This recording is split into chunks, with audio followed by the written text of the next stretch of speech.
सरेआम पे जो लोग खड़े थे टेररिस्ट के साथ, एक रॉकेट लॉन्चर या एक मोटर से ना यूं फायर हुए। उनके साथ जो सिविलियन खड़े थे, इमेजिन फॉर अ सेकंड कि आप कहते हैं ना कि उनकी मोहब्बत में एक फुटेज है जिसमें एक पीएलए वाले को बंदा किस कर रहा है। We arrested not gentleman that idiot, pardon me for my words. वो कोई बलोच नहीं है।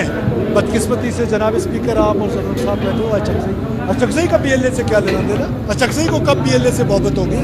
तलाशबीनी है। अगर सिक्योरिटी फोर्सेस चाहते, ये मेरा आईजीपी चाहता, 5 मिनट में उनको सबको मार देता जो उनके साथ खड़े थे।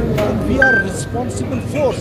मेरा अगर आईजीएफसी ये चाहता तो 10 मिनट के अंदर अंदर सबको जमीन के अंदर कर देते। हमारे पास वो सारे रिसोर्सेज थे, पर जब वो पॉपुलेशन में मिक्स होते हैं वो ह्यूमन शील्ड बनाते हैं basically. And from this stage I want to give this message to people of Balochistan कि इनके साथ मत खड़े हो। Don't push us to the wall. हमें मजबूर न करें हमारे सिक्योरिटी फोर्सेस। क्या हम उस स्टेज पे आ जाए कि हमें खुदा न खास्ता वो फायर खोलना पड़ जाए।